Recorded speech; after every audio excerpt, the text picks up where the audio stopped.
everybody. Thanks for hanging around for the next session. And I think that our last two panelists did a great job of talking about project management. I didn't hear the whole thing, but I think there's going to be some overlap with what we're going to talk about today a little bit, but it's going to be super good. We have a lot to share. We have some really smart gentlemen here with me this afternoon, and I'm very excited to get started. So I'm going to sit down and we're going to get going.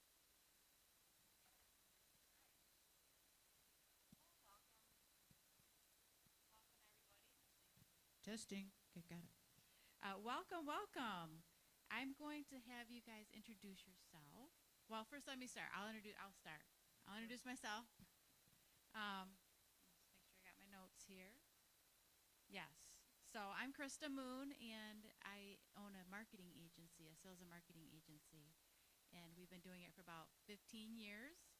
And we use HubSpot, which we're talking over here. We're HubSpot specialists and partners, and so we help our clients onboard to the tool and then use it effectively. Last time they were talking about adoption, which is huge in the cost of technological inefficiency. So that's what we do, and we've experienced a lot, we've seen a lot of waste when it comes to building sales and marketing systems. So that's where my expertise comes into play, and I'll hand it over to Louis. Good afternoon, everyone. I'm Louis Pachone. I'm the COO of Fiducio. Fiducio comes from, derived from the Latin word fides, which translates to trust and honor. Fiducio has two main product lines, resource fidelity and vendor fidelity. We've been doing this for almost 10 years now. My personal background is in IT and finance. Worked for startups all the way up to Fortune 500 companies, and I've seen things from hypergrowth to mass chaos, from mergers, acquisitions, divestitures, so I've seen a lot. I had hair when we started.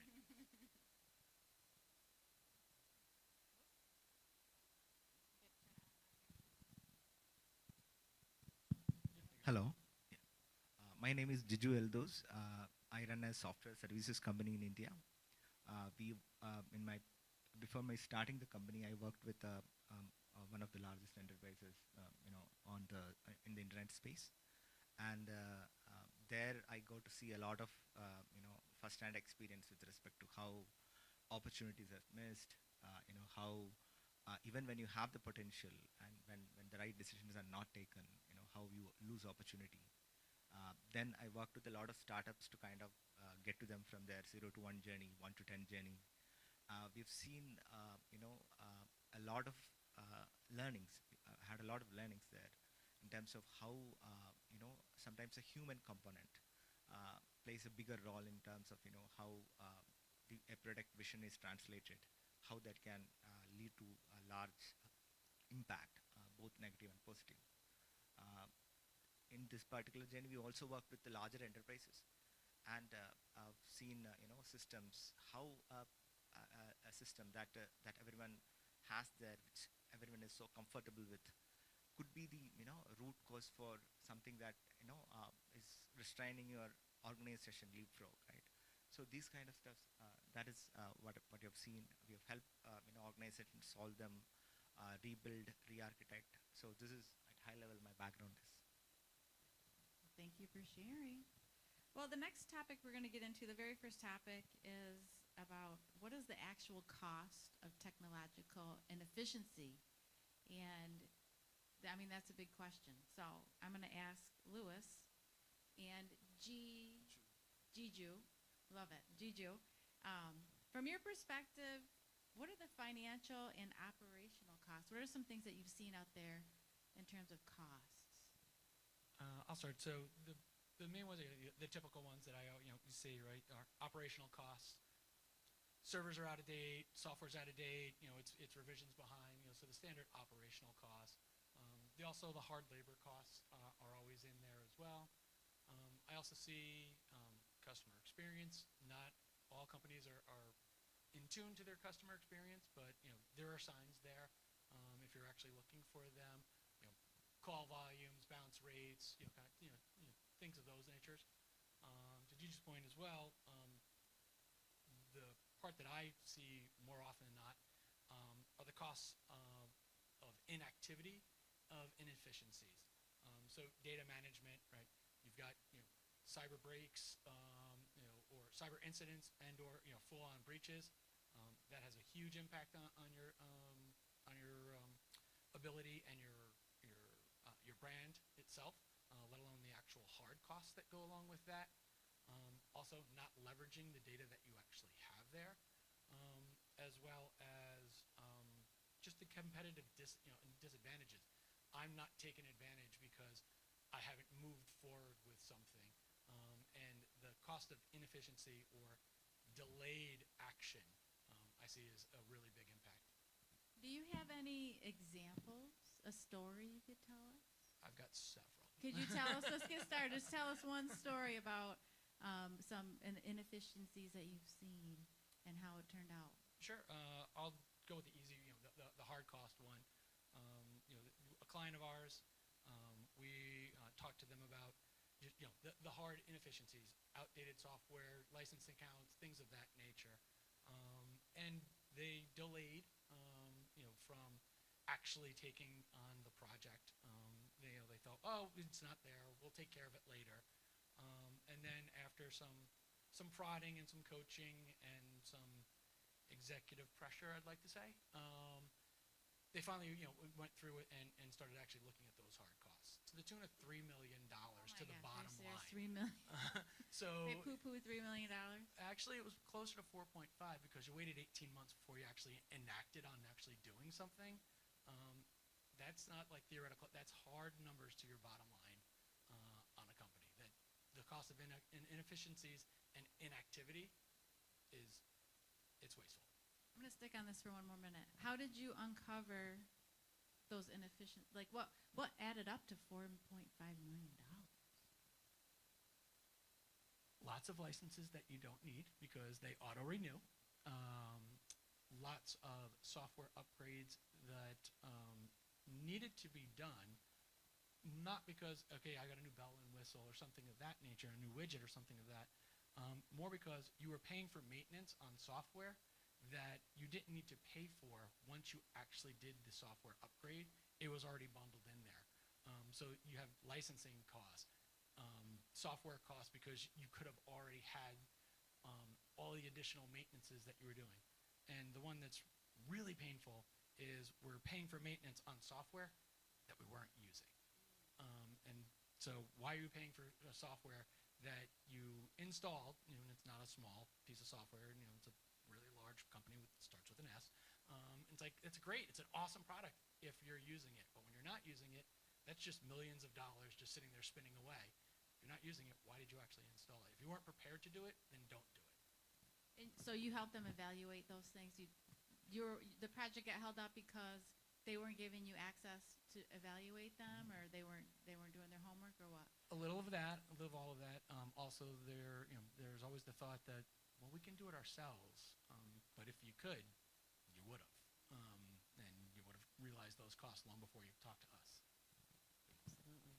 Okay, Jiju, we need some examples and some, if you have any stats or any ideas about how to share people like the actual cost of like these inefficiencies. We have seen, kind of lack of decisions being not taken at the right time, kind of draining entire companies down, right? For example, I'll go specific with one example. When I was at Yahoo, there was this product which some of you guys might be knowing. It's called Flickr. Right? That was a photo sharing platform, and it was like at one time Yahoo bought it for close to 3 billion acquisition.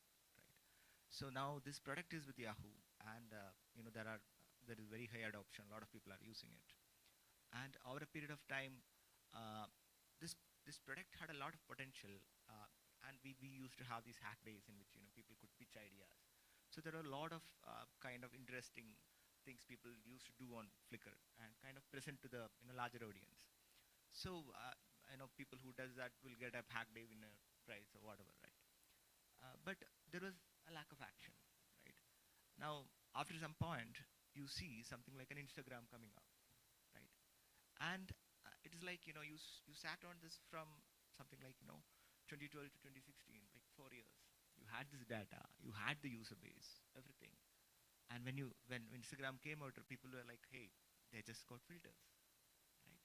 But that struck the chord with the audience, and it got an immense adoption. So over a period of time, it's not just this 4 billion that got kind of lost, right? It's an opportunity what Instagram could have been, right? Like what Flickr could have been at this pace. They lost their relevance, right? It is Lost non-existent. opportunity Yeah, cost. yeah. So if you look at it, that runs down to billions, and strategic mistakes like this kind of kind of now if you look at, there is no Yahoo, right? So Do it they could, still have Flickr? they still have it, Okay. but it's kind of it's there. But just like I guess I don't even know if that is up there, but the data after some time, of course, it becomes a pain to kind of phasing out, right? Because you have all of user data, and the cost of those servers are very high, right? And you can't kind of all of a sudden shut down all of the servers because you have the user data there. So now you have to phase it out, for which you need to again invest engineering, right? So these kind of stuffs happen, right? Yeah, I love that about the strategy decisions and how they can affect technological inefficiencies. Another important aspect here is, when you have, you'll have a system which is a legacy system, right? That is existing for quite some time, and over a period of time, what happens is, it becomes a piece. I mean, anybody on this background would know. Everyone is afraid to touch it, right? It's like it's there. You know that it is not the perfect system, but no one is kind of daring to say like, hey, we know this is a problem, we need to fix it. Because over a period of time, that has become the norms, and people are comfortable with the mediocrity, right? And they stay there. So now, what happens is, systems like this, it is kind of easy for you to observe, because you would see this somewhere. Okay, this is not helping me scale. This guy is mostly becoming a bottleneck, but I'm not able to change it. Right? Now what happens? This was with one another, Fortune 500 company that we saw such a system, to an extent that nobody knew how to maintain that code base, right? So there was one deployment done, and it is working somehow. Exactly, somehow. That is what the tech person who was responsible for handling it told us. And we had to literally reverse engineer this particular system to kind of make it work. Then we already told them like we can make some small changes, but we have to rebuild an entire new system, for which they were very hesitant. Now what happened?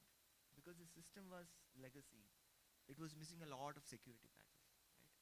It had a risk exposure. Like at the end, what happened is like there was a breach, there was a ransomware attack, and they asked to transfer something like 10 million Bitcoin to this particular account. Uh, and luckily, this particular data was not having user-specific data. So they could somehow bring another system up and kind of discard it, because there was no verifiability for the data that the other people, like the whoever was attacking the ransomware, had kind of producing. So I can say like if somebody comes tomorrow and publishes the data out there in the net and says like this is something that we got from this particular entity, there was no verifiability. So that is what the saving grace was.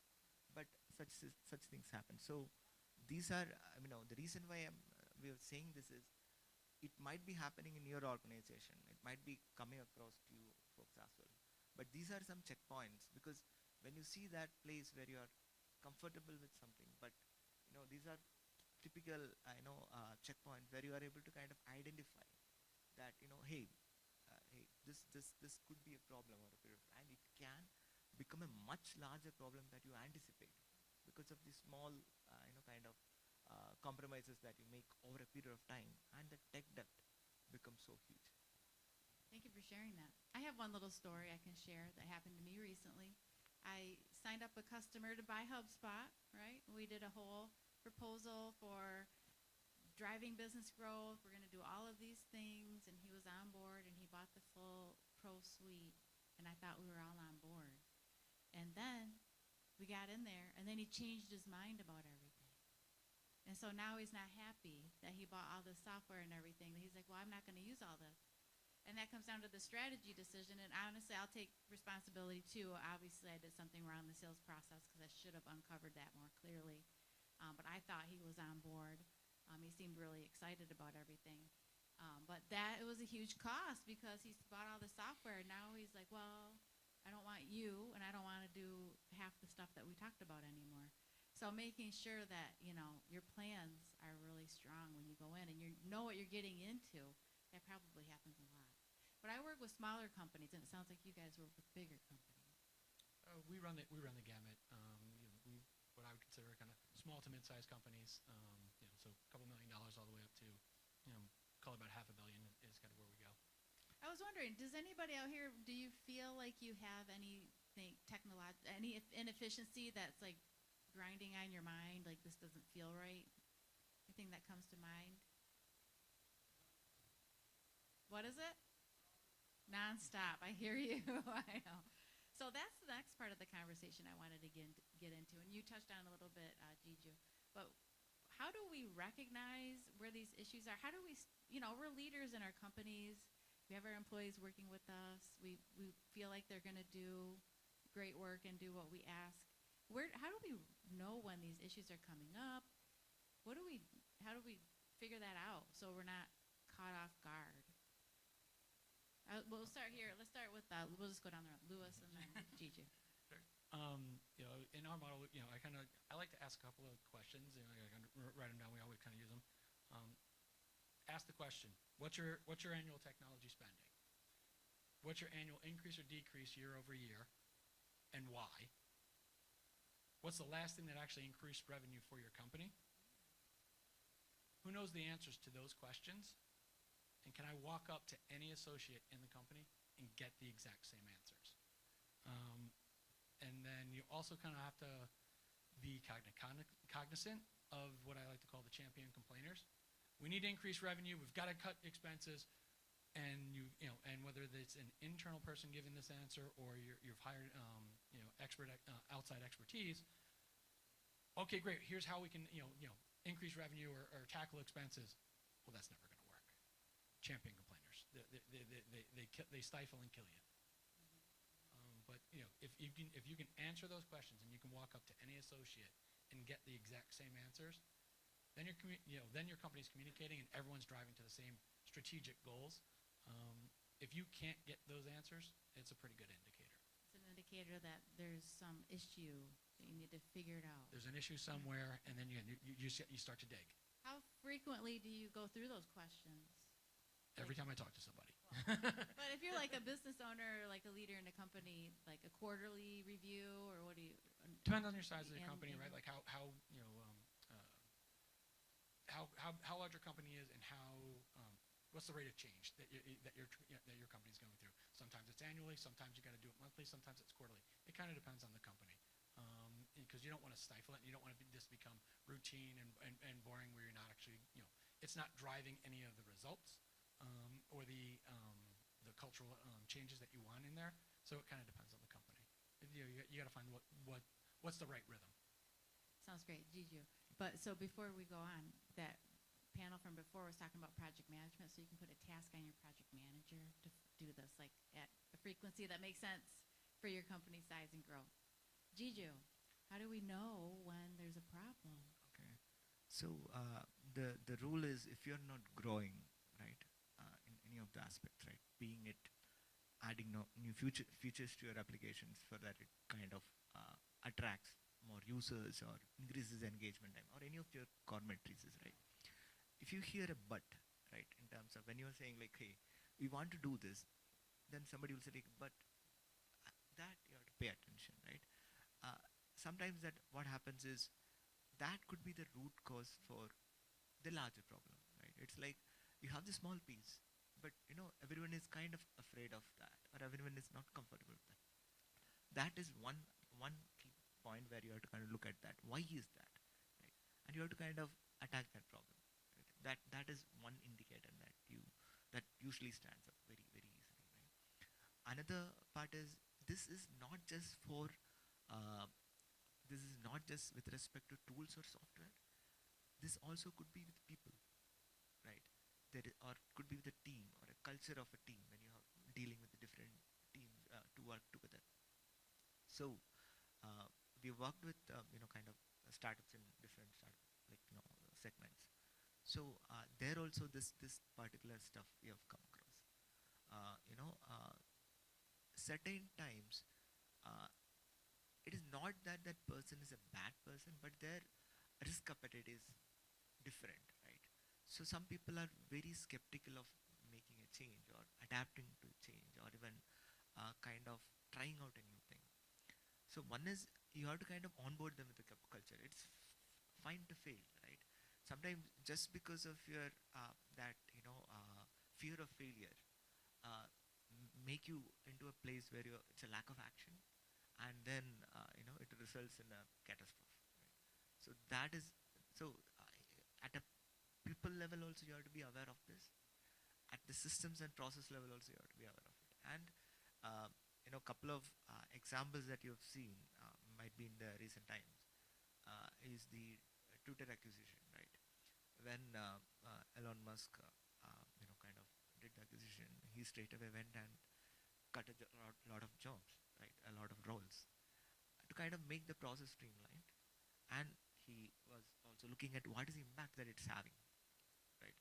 If it didn't affect my business, right? Of course, there are certain checks and balances that was moved due to various reasons.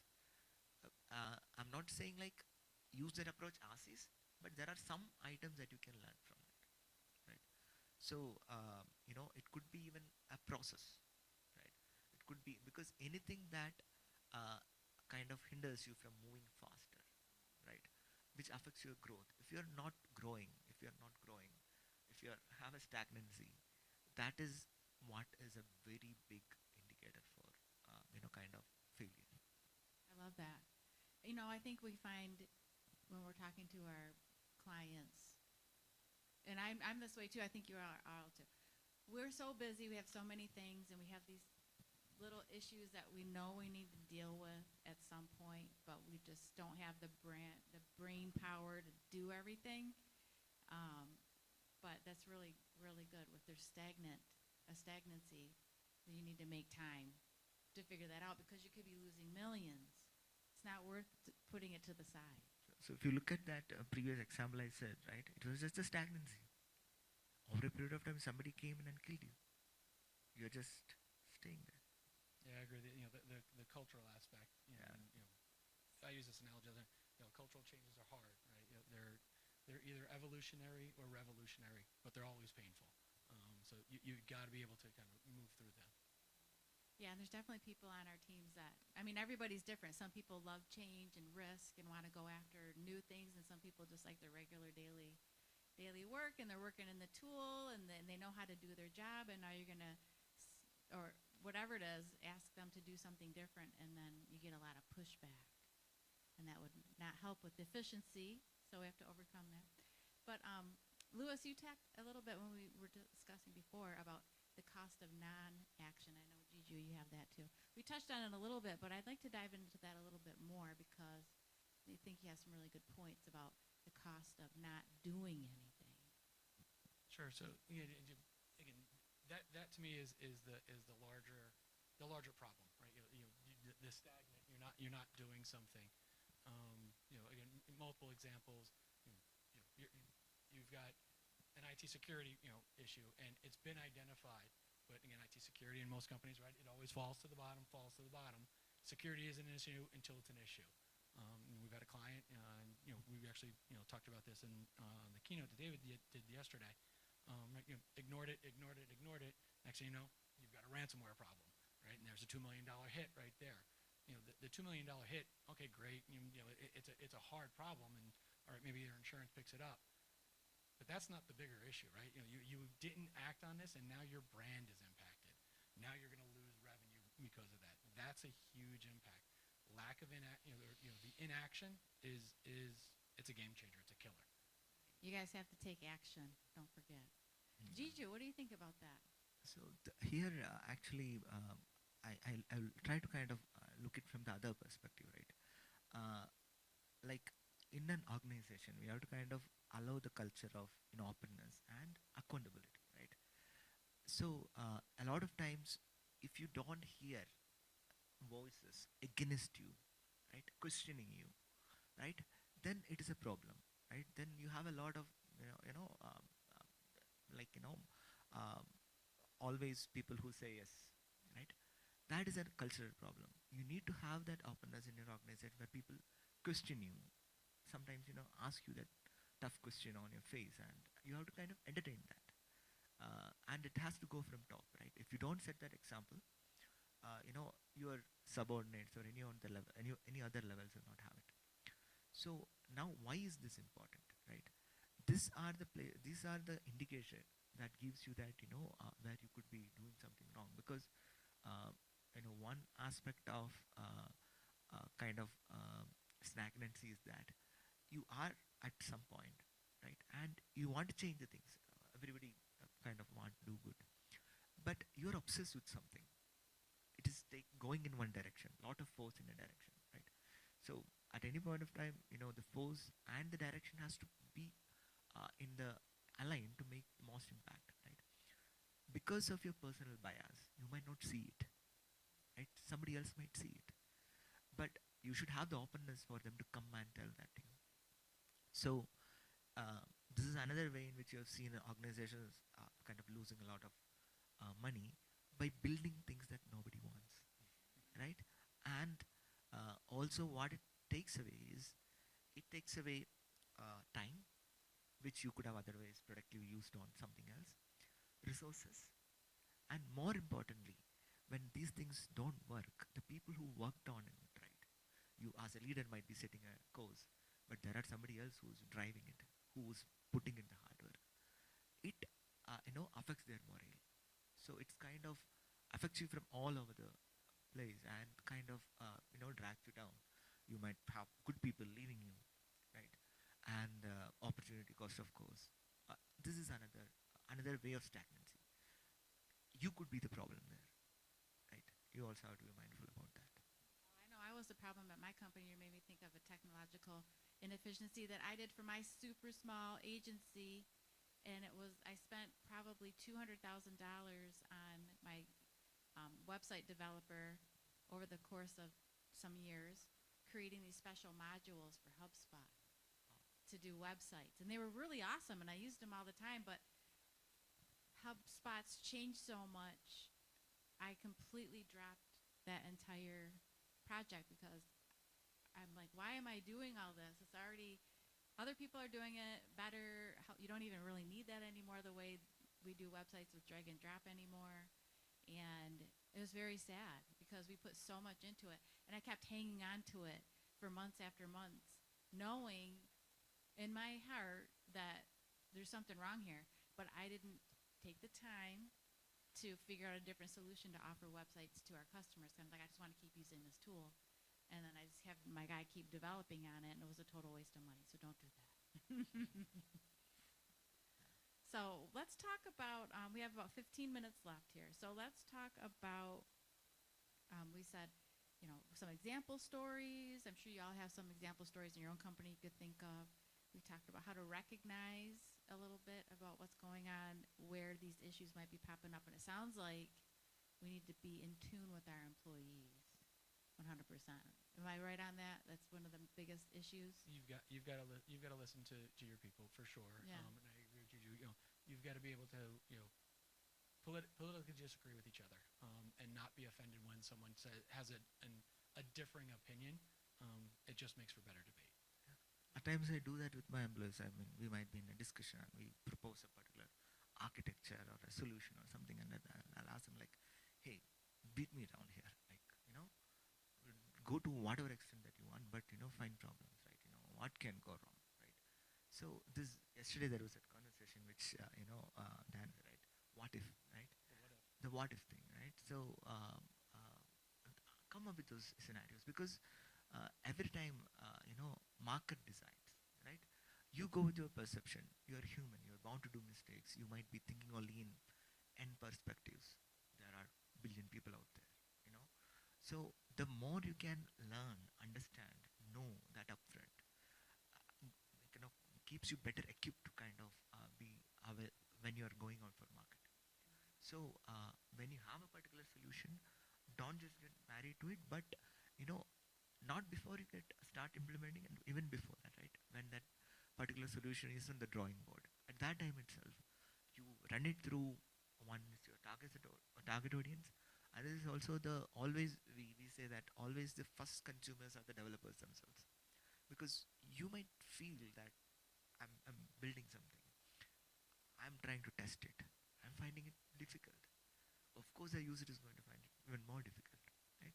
So, be at whatever be that level, right from the drawing board, be kind of don't get married to that idea that you have. Uh, Always keep the your vision on the long term. What is the end result that you want to achieve? There could be multiple paths that takes you there. So always, what we want is result. So for that, uh, at any point of time, ask, make it an exercise itself. Ask people to challenge it. So in your case, maybe at the very beginning of time when you are trying to invest on that HubSpot project, somebody comes and asks like, what if HubSpot tomorrow changes the APIs, or the widget interface or SDK or whatever? How is it going to affect you, right? So maybe if somebody asked you that, you could have been cautious about it. Maybe you still would have invested, but not as much, right? So those are the so that what if experiment, that's a very good tool for you to kind of have. And I would add on to that is, um, you know, in any company, right? You start to kind of like you're charging towards a goal, and everybody's on board, right? So you get that kind of herd mentality. Yep, we're going for X, whatever X may be. I encourage everyone, even if everyone's on board and no one disagrees, pick. Hey, Mary, give me the opposite view. What if, right? Give me the opposite of we're not doing this and why, and force them to actually think on the opposite of maybe you shouldn't do that. It's a good exercise. It doesn't take, I'm not saying, spend weeks on something like that, right? You could have a 5-minute conversation and just have the opposing view. Even if you agree with the goal, have an opposing view. It'll drive a better solution. Well, that might be a good reason to hire an outside person to help, because an outside person would be more open to telling a leader. And that's what we love about being, I love being a consultant, because I can go in and say, hey, leader, like, this is all really crazy. Like, what are you doing? And an employee is not going to say that because they don't want to be. I want to add one more point. Sometimes you can get friends and family to kind of be very good at it. Sometimes when you are designing an app or something, I have 2 kids. My elder son and daughter. So I'll just ask them like, hey. So sometimes the feedback that they give is like really valuable. It's raw. Yeah, that's awesome. So, who in the company, are there different roles or responsibilities who should be overseeing this for different organizations? Or I know it's going to come from all the employees. Like, it's got to be a cultural thing, it sounds like. One aspect that we try to do is we try to keep it in rotation. So the bad guy who's to kind of do this, if it is one person, it's a very depressing job, right? So we will kind of ask that, keep it in rotation, ask somebody to kind of, now you try this. So and it also helps with critical thinking, because when you have to kind of think of that scenario, you're not operating with the head mindset. You are forced to kind of look at what can go wrong, right? Which it's not just for the development process, but also in general in life. It makes you more risk averse, right? It helps you better prepared to kind of hey, what can go wrong? What do you think, Louis? No, I agree, right? You want that opposing view on anything. I don't care if it's technology inefficiency, a business inefficiency, right? You want the opposing view, and getting raw feedback from your children. Whether you're looking at a new widget, whatever that may be. And I do, I like the idea of kind of rotating it. I see, again, if you talk true inefficiencies, it's going to be driven typically from a finance organization, but they have a very myopic view of it, right? It's dollars and cents in here. They're not necessarily, it's not a blanket statement. right? They're looking at the dollars and cents. They're not looking at the opportunity costs that are getting lost, unless you've got a really good controller or business analyst or CFO. They're not looking at the lost cost, the lost opportunities. Yeah, it's so good. Let's see. Does anybody out here? We have about 8 minutes left. We can keep talking, but I wanted to ask if you had any questions about anything about creating more efficient companies, any bottlenecks that you're facing, anything you want to ask anybody out there? Should we include everybody? All right, awesome. Well, let's talk a little bit more about the people. I feel like there's the main bottleneck on these inefficiencies is coming from, we own, well, when we go into a project, we love it. Like, it's our baby. We don't want to give it up. So when my employee comes to me and he's really good at like giving me feedback and saying, well, what? Really good at giving me feedback. What are you doing? Why are you thinking about this? And I tell him right out of the gate, I'm like, when you tell me something, I'm going to get defensive at first. Just, you know that I'm going to have all my reasons why. But I want you to know that I listen to you and I'm listening to what you say. And so I always do after we meet and he gives me some feedback I don't really like because it doesn't align with my vision of what I wanted. I think about it and he's usually right. So how do we get our leaders to be open-minded about, so we have our employees who are maybe sometimes stuck in a bottleneck and don't want to change their process, but then we also have leaders who don't want to hear something that might go against their vision or might make them have to rethink their plan. How do we work with those leaders to get them to see and to be interested into tackling these issues? Make data the talking point, right? So basically, no one can kind of justify anything without data, right? So what we do when we work with the different startups is the key metrics, right? Whatever that you're looking at, it's all visible and it's publicly available for all of the people to kind of see, understand, question. And like you said, stagnancy. If a particular metrics is not improving, right, that is a concern. The people aspect that you said, with respect to a leader or a particular an owner who's part of the piece, right, is that they might be comfortable with the stagnancy because they don't want the revenue to go down, or they don't want the particular engagement numbers to go down. So if we propose something new, they're afraid that, hey, what if this thing makes it go down, right? So so like I said, it is not in, they're not acting on bad interest or anything. It's just that that culture is kind of resisting them to kind of make that change. So saying that it is fine even if it goes down, because you can again make the changes. But the problem is, if you're always stagnant, then that kills your opportunities. I would tag on, in data 100%. And in my experience, I can break everything down to a dollar, because everyone kind of understands the dollar. So using that as a data point, I'll use another example. One company that we were doing work for, we had to have an app, for an e-commerce site, and we developed this app, and it was very costly, and the app, wasn't functioning the way the executive thought it should be functioning, and then we ran through all of the iterations every time the executive called up, and all the help desk calls, and all the developers that we called inside, and blah blah blah, and then we ran the numbers, and it's like, okay, make up numbers, right? This app, was costing us $25,000 a month for $2,000 worth of revenue. Is that a good use? So that can come from anywhere, right? If it doesn't make sense, question it, and then back it up with some sort of data, whether that's a key metric. I like dollars and cents only because it resonates with everybody. It really it makes it easy, and you can break effort and anything else to a dollar. And once you agree on a model, the number is the number. So just democratize data, and then have the culture where people are allowed to question, right? Then you'd be bound to answer. There is no way, because they are asking you the right questions. You have no other choice. It would be, they are actually doing you a favor. are there like is there a role that companies have that is, I didn't know if any companies have a job, like this is my job. I look at different systems and processes and find inefficiencies for the company. Is there like a role for that you know of? I've never seen it. Again, Okay.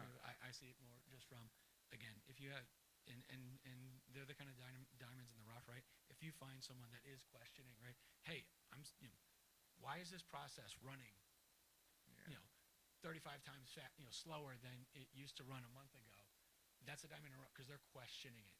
Now you got to go dig in and find the whys. The whys are important, but I've never, I don't see a role to use. Yeah.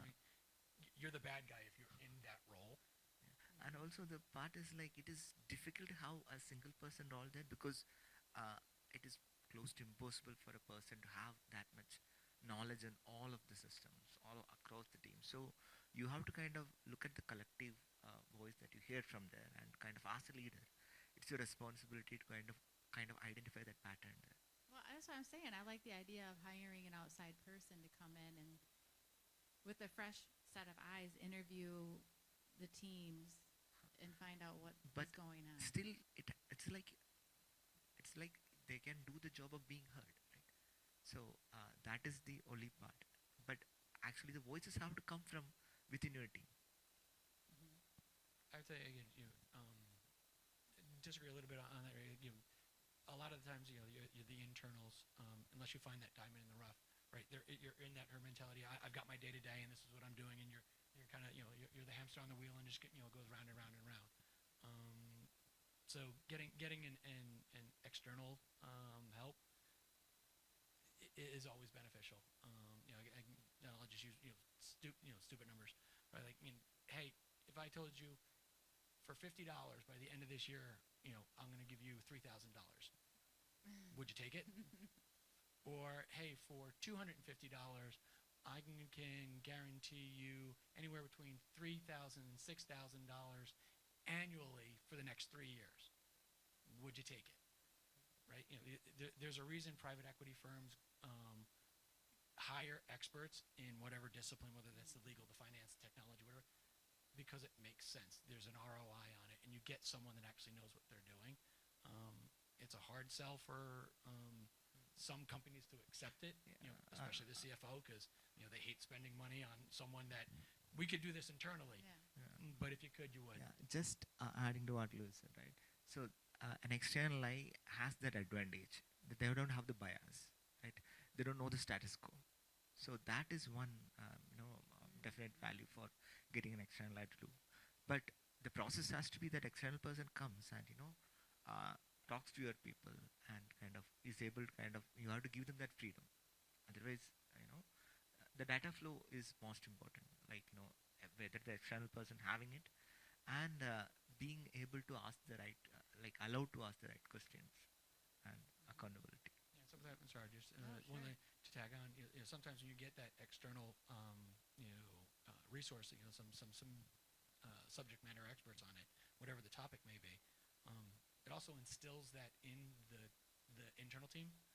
So it's just the teacher, right? You can instill that and learn it, and create that business model where everyone starts to question and then provides relevant data for a particular topic. Sometimes they just need to be kind of pulled out of the day to day to see what it actually looks Yeah. like. That's awesome. Well, we're at 4:30, so I think, is that the time, 4:30? I just want to, my takeaways from our talk today are, number one, culture, 100%. Open culture, have your employees come in, let them be open and speak openly with you, and then look for people that are questioning would be good. Those are like a couple key points. Any other takeaways from you guys as we do a So- wrap here? So if you look at the typical symptoms, right? Things that people are afraid to touch, right? Look for that. Think of the but points that comes up, saying like it could be people, process, systems, right? Any of this. Then of course, look at your trajectory, right? In terms of growth, whatever aspect that you have, are you seeing stagnancy? And look at the root cause for that. This could help you to kind of identify and kind of further, then there could be multiple ways, and you can, like we were saying get an external like look into it and solve it, or you can have an internal team itself from different disciplines to come in and look at it, all of that. Yeah, no, Takeaway. Last I point. would just tag on. It may not be a but. It could be a however, which is nothing more than a but with a bow tie. So if you hear but or however, yeah, you're stagnant. You're not questioning, and you're not changing that culture and having a culture of questioning things. Questions aren't bad. Answers are better. Thank you so much Thank you. for joining us today. Have a great rest of the conference. Thank you, everyone. Thank you much.